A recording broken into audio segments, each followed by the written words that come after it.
Kumusta mga kasaliksik?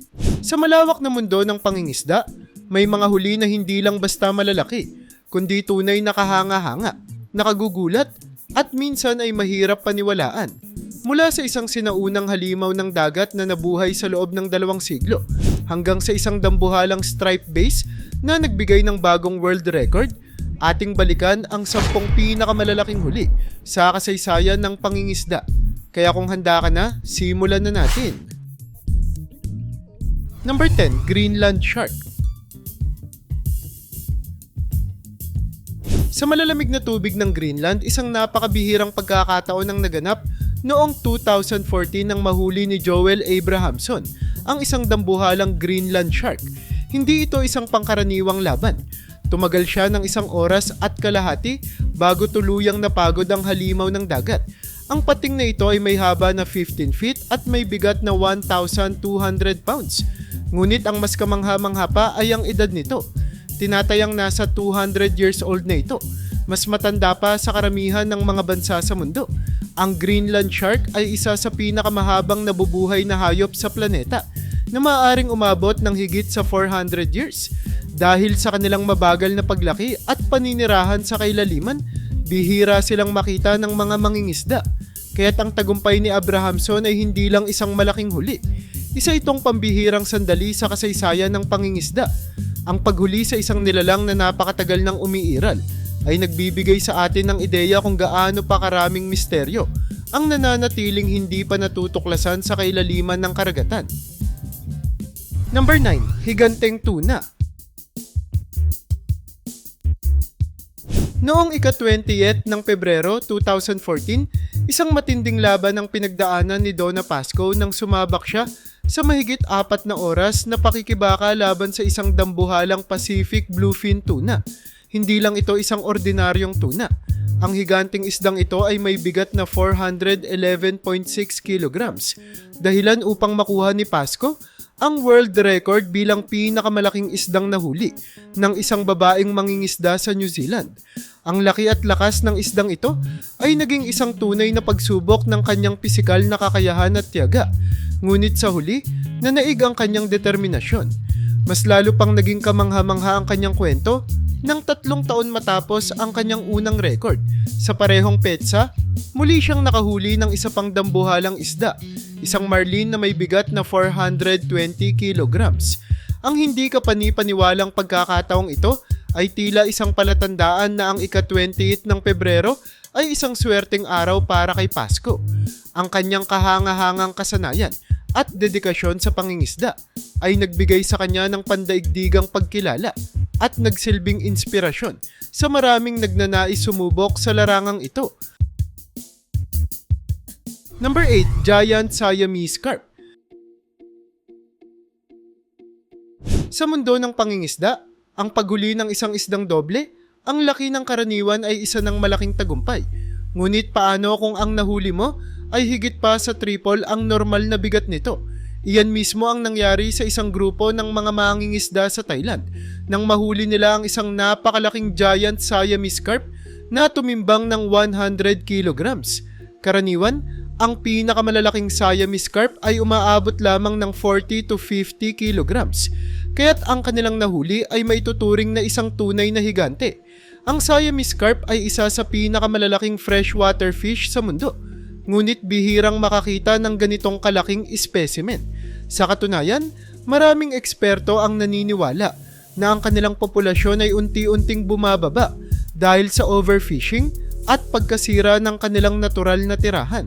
Kaya naman, ang paghuli sa ganitong klase ng isda ay hindi lamang isang malaking tagumpay para sa mangingisda, kundi isang paalala rin kung gaano kahalaga ang pangangalaga sa ating mga ilog at lawa upang mapanatili ang mga kakaibang higanteng nilalang na ito. Number 7, Higanteng Bull Shark. Bagamat ang Great White Shark ang madalas na itinuturing na pinakamapanganib na pating sa mundo, maraming eksperto ang naniniwala na ang tunay na dapat katakutan ay ang bull shark. Ang mga ito ay kilala sa kanilang kakayahang mabuhay sa parehong freshwater at saltwater, dahilan kung bakit madalas silang matagpuan sa mga ilog at estuaryo. Isa sa pinakamalaking bull shark na naitala ay nahuli sa South Africa noong 2009 at may haba itong 4 meters, isang tunay na dambuhala sa kanyang uri. Ang pating na ito ay nahuli ng isang pangkat ng mga siyentipiko na nagsasagawa ng pananaliksik sa Breed Estuary sa South Africa. Sa halip na itago o patayin, ang bull shark ay kanilang tinag at pinakawalan upang masubaybayan ang kanyang kilos. Ngunit ang kanilang natuklasan ay talagang nakakagulat. Sa halip na manatili sa dagat, ang pating ay patuloy na gumagala sa mga ilog at madalas na lumalapit sa mga bangka at mga pampang. Ibig sabihin, mas madalas pala silang nasa paligid natin kaysa sa ating inaakala. Ang kaalaman na ito ay nagbigay babala sa maraming mangingisda at turista na mas maging maingat sa tubig, lalo na sa mga lugar kung saan madalas matagpuan ang ganitong uri ng mandaragit. Number 6. Big-eyed treasure shark. Ang Florida Keys ay isang tanyag na destinasyon para sa mga mangingisda na naghahangad makahuli ng malalaking isda. Ngunit ang isang pangkat ng mga mangingisda ay hindi inasahang mahuhuli ang isa sa pinakahiganteng big-eyed treasure shark na naitala. Sa pangunguna ni Captain Nick Stancic, isang batikang mangingisda, isang 2.5 hour na laban ang naganap bago nila tuluyang mayahon ng kahanga-hangang isda mula sa kailaliman. Nang tuluyang mayahon, nadiskubre nilang may haba itong 12.5 feet, isang napakabihirang laki para sa isang treasure shark. Ang big-eyed treasure shark ay natatangi sa kanilang malalaking mata na nag-evolve upang makita sa malalim at madilim na bahagi ng karagatan. Sa pagkakataong ito, ang isdang kanilang nahuli ay isa sa pinakamalalaking treasure shark na naitala sa kasaysayan ng Florida Keys. Maraming eksperto ang naniniwala na ang ganitong laki ng isda ay nangangahulugan na may mas marami pang higanting nilalang na nagtatago sa kailaliman ng ating mga karagatan. Dahil dito, ang insidenteng ito ay nagsilbing patunay sa kung gaano kalawak at hindi pa lubos na natutuklasan ang buhay sa ilalim ng dagat. Number 5. Ang dambuhalang alligator. Isang araw sa isang tahimik na sakahan sa Georgia, isang magsasaka ang nagulat nang makita ang isang higanting nilalang sa kanyang irrigation ditch. Isang napakalaking alligator na may sukat na 15 feet ang haba at may bigat na tinatayang 700 hanggang 750 pounds. Hindi pangkaraniwan ang ganitong kalaking buwaya, kaya agad siyang tumawag ng mga eksperto upang mahuli at ilipat ito sa mas ligtas na lugar. Ang alligator na ito ay tinatayang nasa 50 taon na, isang tunay na alamat sa mundo ng mga reptilya. Nakita rin sa katawan nito ang ilang lumang sugat mula sa mga nakalipas na pagtatangka na barilin ito, na nagpapatunay na matagal na itong namumuhay sa lugar. Dahil sa kanilang kakayahang lumaki habang tumatanda, posibleng may mas malalaki pang alligator sa kailaliman ng mga swamp at ilog ng Georgia. Ang insidenteng ito ay patunay na sa kabila ng ating modernisasyon, meron pa ring mga nilalang na patuloy na namumuhay mula pa sa panahong parang mga dinosaur ang naghahari sa mundo. Number 4. Whale shark. Isang nakakagulat na insidente ang naganap sa Fujian Province, China. Noong 2014 ng isang pangkat ng mga mangingisda ang hindi sinasadyang makahuli ng isang dambuhalang whale shark. Ang napakalaking isda ay may haba na 14.5 feet at may tinatayang bigat na 2 tons. Ayon sa kapitan ng bangka, si Chang Ju, ang higanting pating ay di umano'y naipit sa kanilang lambat at namatay habang sinusubukan nilang palayain ito. Gayunpaman, marami ang nagduda sa kwento ng mga mangingisda dahil ang whale shark ay isang endangered species at ipinagbabawal ang pagkuha nito. Nang dalhin ng mga mangingisda ang patay na isda sa merkado upang ibenta, agad itong umani ng kontrobersya. Sa huli, pinigil ng mga autoridad ang pagbebenta ng dambuhalang isda at muling nagpaalala sa mahigpit na batas laban sa paghuli ng mga protektadong uri ng hayop sa dagat.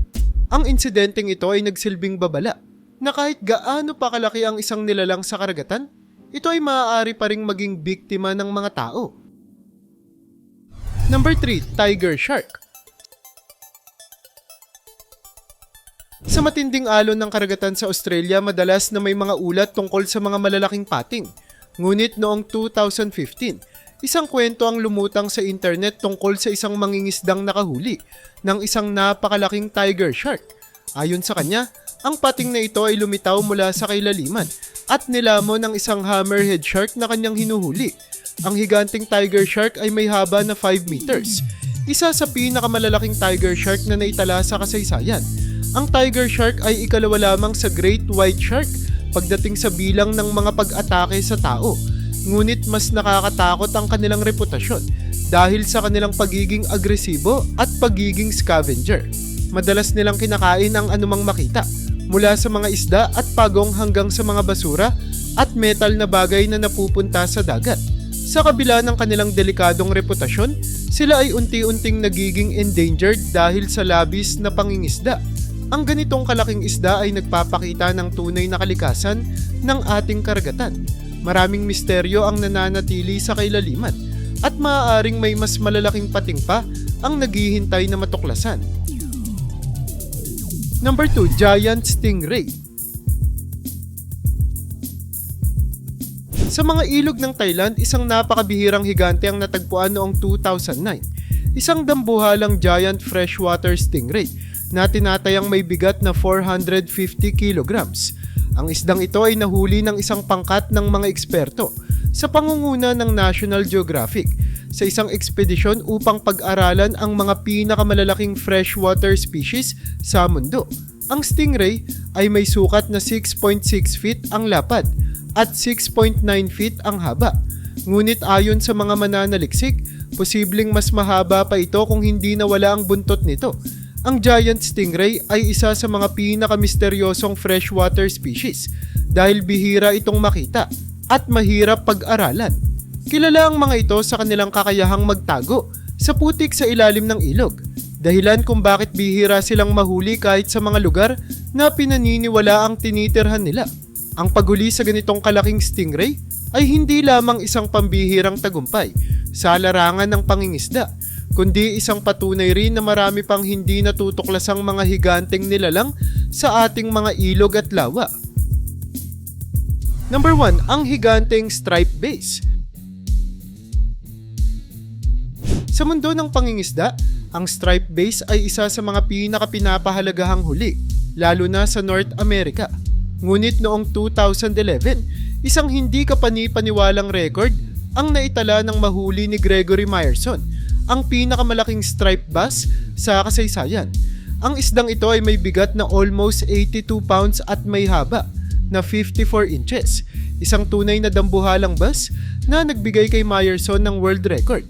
Karaniwan, ang mga adult striped bass ay may bigat lamang na 20 to 40 pounds, kaya't ang nahuling ito ay halos doble sa normal na laki. Sa loob ng maraming taon, ang record na ito ay pinagmulan ng maraming kwento at haka-haka sa mundo ng pangingisda. Maraming mangingisda ang nangangarap makahuli ng kasing laking bass, ngunit hanggang ngayon, walang ibang nakapantay sa laki ng nahuli ni Myerson. Ang kanyang tagumpay ay isang patunay na sa bawat paghagis ng linya sa tubig, maaaring may isang huli na kayang baguhin ang kasaysayan.